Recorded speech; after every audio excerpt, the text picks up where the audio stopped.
The Sarasota Orchestra, what's happening?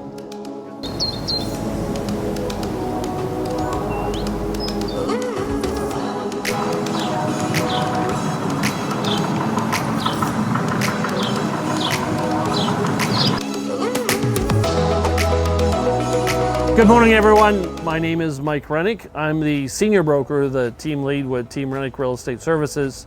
We're part of that great Keller Williams on the family. In this video and the others we've done is all about telling the story of the local communities, things going on. And I can't think of a better person to help tell that story than the owner publisher of the Longboat Key News and Sarasota City News, Mr. Stephen Reed. Good morning. Team Rennick, how are you doing today? I'm doing good. Thank you for joining us. It's another beautiful day in Florida.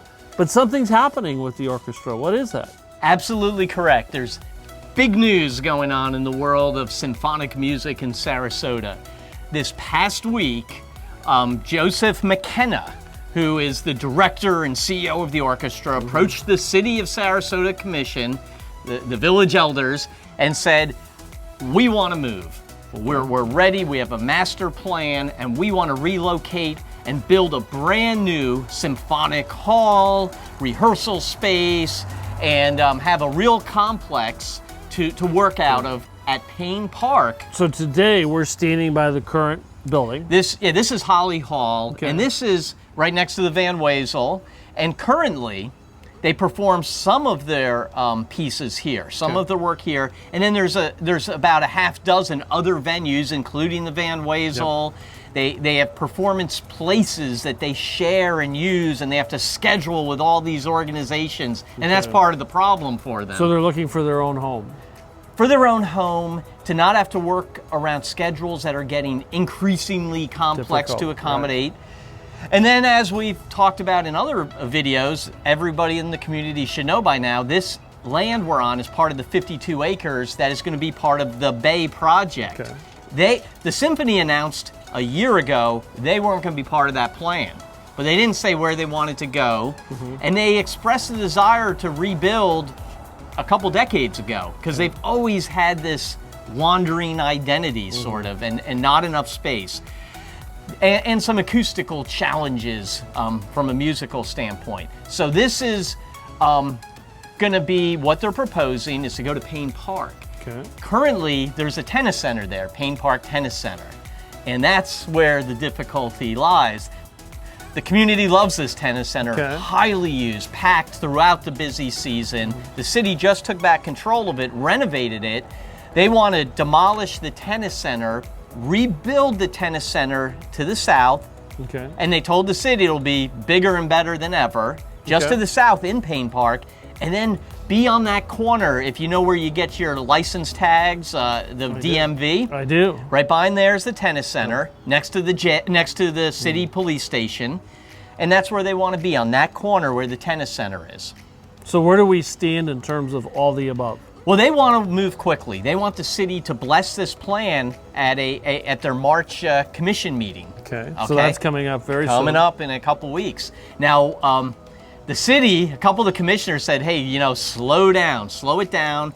We're not so sure about all of the repercussions. They have to find out whether Payne Park, the deed underlying the land may have been for recreational, passive or active recreation. They have to make sure it'll conform legally. Meanwhile, Symphony wants to fundraise. They know they're leaving here. They've announced that. They've got a strong popular base. They've got good community support. Absolutely. It's exciting. I think that the critical challenge for the Symphony and the city is making sure that tennis center, and I'm very biased this way, I probably play tennis 3 times a week at that center, is rebuilt to the kind of standards that exceeds what exists today. And so in other words, they're saying if they're going to do it, let's do it right. Let's do it right. It could be a big win-win. But of course, it's a park. It's a recreational park. So we have to make sure we don't chew up all the open park space. But I think this is exciting. So there's still more planning that needs to be done. Planning, approvals, little community soul searching, and but I think that they're they also need permission from the county. They want to use the county parking garage at night for their performances, which saves them from having to build a parking structure on site. So, you know, they've got a good plan. So doesn't this whole thing and other things we've talked about on the videos, what we're showing, and we're talking about progress, but progress done right? They're thinking through these things. We're looking at newer facilities, larger buildings, larger tennis courts, or better built tennis courts. So it's the ambiance, keeping the ambiance of Sarasota, but taking us into the next century. And it's not, to me, I get nervous when I hear that word progress. It's a value-laden term. But I would say that this definitely is a redevelopment to accommodate the increasing demand. My hope, they build something architecturally significant and really build a beautiful building, a signature hall. This isn't. So this, I could see them demolishing. I think the tennis center, if they build something superior, that would be exciting. And we have more demand than ever.